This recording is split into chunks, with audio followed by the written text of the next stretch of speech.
নামাজ, রোজা, দান। দেখেন, নামাজ, রোজা, দানের চেয়েও বড় কোন শ্রেষ্ঠ ইবাদতের কথা আমি কি তোমাদের বলবো না?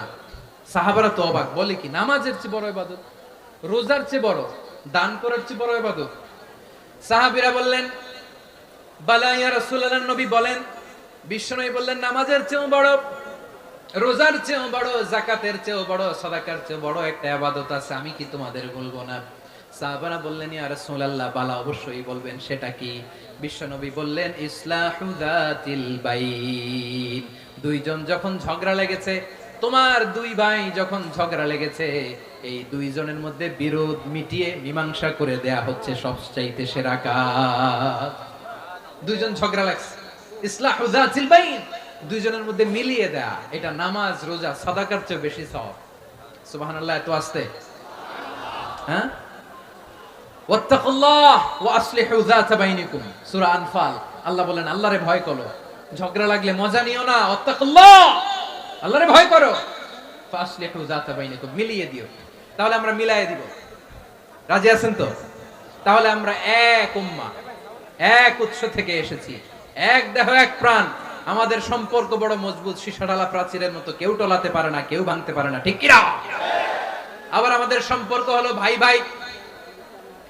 আমরা ঐক্যবদ্ধ থাকার জন্য দুনিয়ায় এসেছি। কেমন করে ঐক্যবদ্ধ থাকতে হয় দুনিয়াবাসীর শেখানোর জন্য এসেছি। আল্লাহ বলেন, ও নবী, শুধু মুসলমানের মধ্যেই ঐক্য করলে হবে না, প্রয়োজনে ইহুদি নাসারাদের সাথে ঐক্য গড়ে তোলো। কথা শুনতেছেন? প্রয়োজনে আহলে কিতাবদের সাথে ঐক্যবদ্ধ হওয়ার আদেশ দিয়েছে কে? সবাই বলতে হবে, আওয়াজ করে বলেন।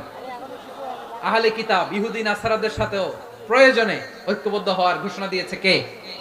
বিশ্বনবী মক্কা থেকে মদিনায় হিজরত করতে গেছেন, ওখানে ইহুদিদের সাথেও কোয়ালিশন করেছেন। সুবহানাল্লাহ পড়বেন না? বনু কাইনুকা, বনু নাদির, বনু কুরাইজা, এই তিনটা দলের সাথে বিশ্বনবী কোয়ালিশন করেছেন একসাথে। কিন্তু তাদের বিশ্বাসঘাতকতার কারণেই তারা বহিষ্কৃত হয়েছে মদিনা থেকে। বিশ্বনবীর এখানে কোনো দোষ নাই, বিশ্বনবী ঐক্যবদ্ধ হতে চেয়েছেন।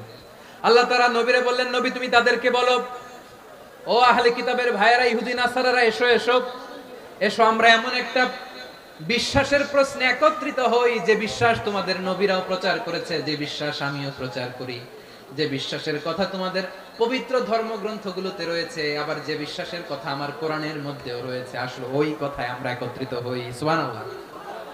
তাহলে ভিন্ন ধর্মী তাদের সাথে যখন আমরা ঐক্য করব, কিসের উপর ঐক্য?